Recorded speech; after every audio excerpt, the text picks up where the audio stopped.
Okay, smile for the camera, dude. Hi, everyone. This is Krista and Dorado here today. And we wanted to let you know about a follow-up that we're doing for the equine trail sports competition.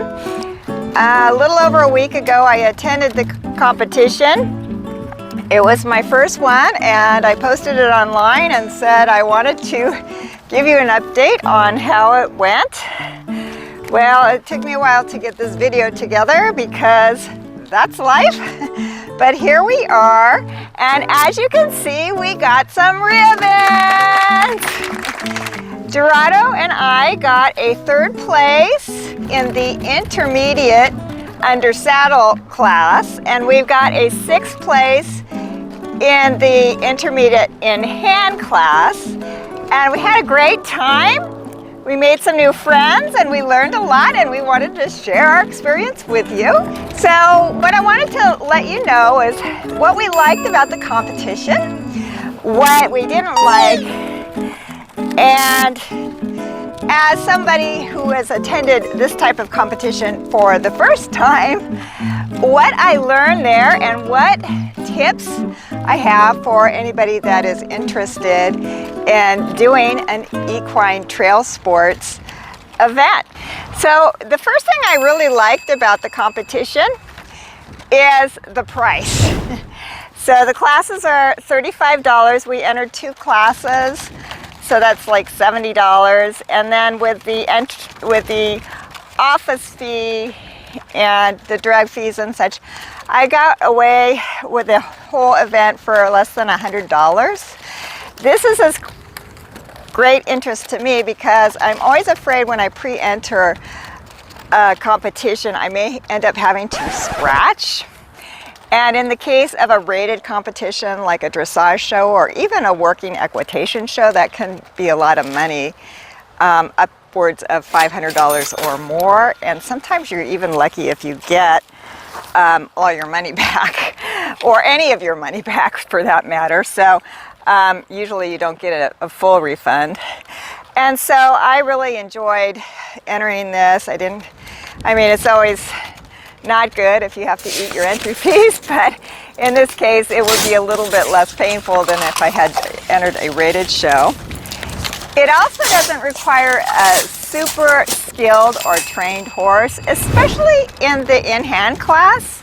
You don't have to have a horse that's really skilled in his training or experienced in his training. You can take a youngster. And the way that classes are organized, you have a series of obstacles, and you don't have to decide what division you... Dorado, you lost your ribbon here. But you don't have to decide what division you want to enter prior to the competition. Each obstacle has a division that you can enter. So if you have a young horse and you are a little bit concerned about his ability to do an obstacle and you don't want to overface him, you can select a lower level obstacle. And then if there's something that you think you might be able to do, which is more advanced, and you want to push the envelope a little bit, you can do that as well. So for a lower level obstacle, you can score pretty good if you have selected that obstacle, even if your horse is fairly new at that experience. And if you want to push the envelope, you can do well if your horse performs the obstacle well, and if not, you are scored accordingly. So at the end of the class, the averages for all the level of obstacles you enter is figured out, and that is your division level. If you choose a lower division level and you get a certain score, you will score well in it. And if you do a higher, choose a higher division level, or the average of the whole obstacle course is a higher division level, you will be scored accordingly. For a horse that may be older, or has some physical limitations, this can be a very good competition because although it is mentally challenging, it is not really that physically challenging. So for instance, Dorado and I kind of maxed out at 3rd level. I don't think we can go any higher in dressage. However, we can still go to equine trail sports competition and do pretty well. We did just the arena ones. There is also another class that's on the trail that might be a little different, but for the arena classes we did very well. We didn't have to worry about overexerting ourselves. They were easy to perform. Now I will let you know that they do have a rule that if your horse is visibly lame, he will be disqualified. But I think many horses that have a little bit of something, you know, arthritis, whatever, can do this just fine, and you'll have a nice bonding experience and have the opportunity to polish your skills with your horse. I would caution you that if you have a horse with a physical limitation, that you probably should check with your vet before entering the competition. And the third thing I really liked about it was that Mr. D, that it gave me a lot of ideas of things that I can use in the arena with the obstacles. A lot of them are pretty easy to set up. They had a pedestal. We didn't do that one very well. But they also had a rope gate, and I have my my pole bending bases with PVC pipe on them. I've created an easy pole gate there that we can use, or sometimes little cavalettis, walk and trot to gauge their responses, or just even like a little square that you can do a turn on the haunches in. There's a lot of things that you can do, and it was a great way to get some ideas of things that I can do with my horses, either on the ground or under saddle. And now that I have a few horses that could benefit with groundwork, I have some extra tools in my belt to use and practice with. So the only thing I didn't really like about the competition is the waiting. And in our dressage life, we typically will enter a show, and I get my ride times ahead of time. I show up in enough time to warm up for the class, do my classes, get my results, and go home. This is not that type of show.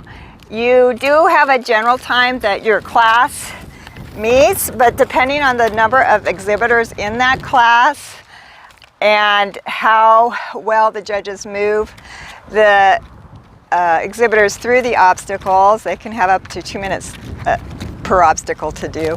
It may take you a while of waiting around before you actually get to do your class. They will put 2 people in at a time. You work in groups and kind of have a partner that you can work with, and you'll go through the obstacles with them. Likewise, we did wait quite a while to get our results. I actually waited like 3 hours, and because this particular show was a little bit short-staffed, it took a long time. And then after 3 hours, we started losing some patients because they had a motocross on the fairgrounds in addition to our show.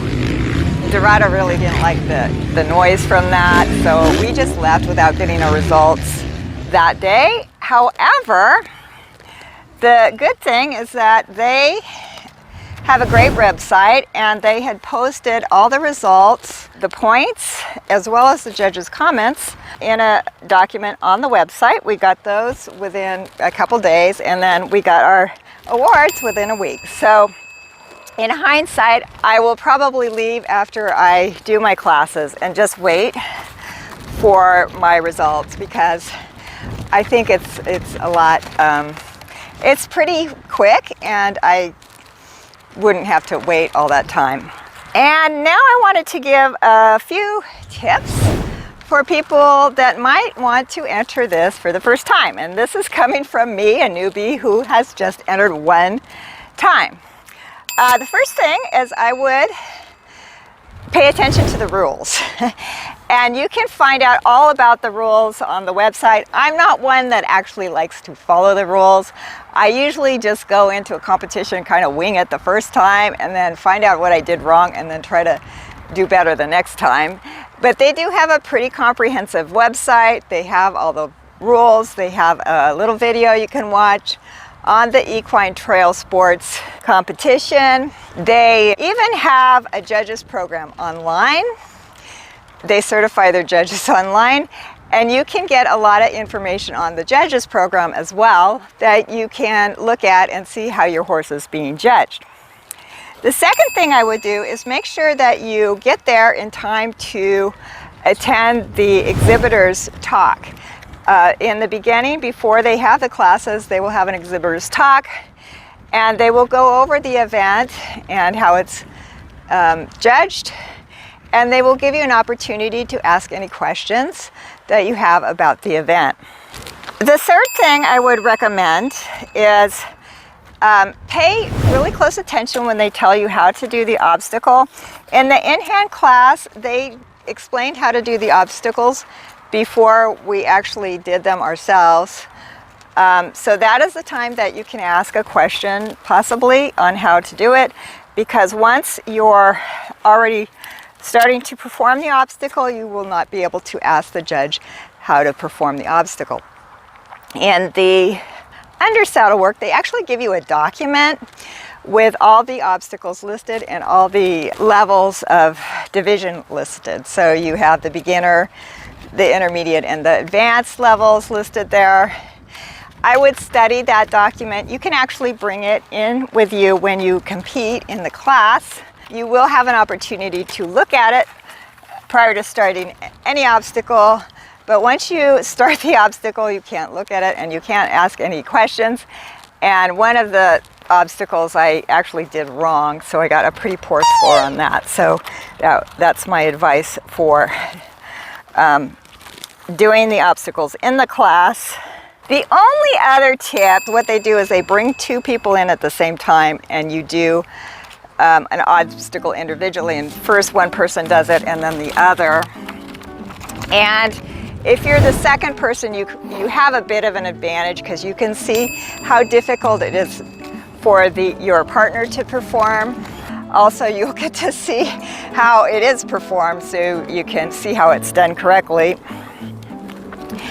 I would work with my partner and ask them if it's really important whether or not they go first. For us and for the people that I partnered with, I think we were mainly there for the experience. We didn't really care if we won the division or whatnot. So it was pretty easygoing.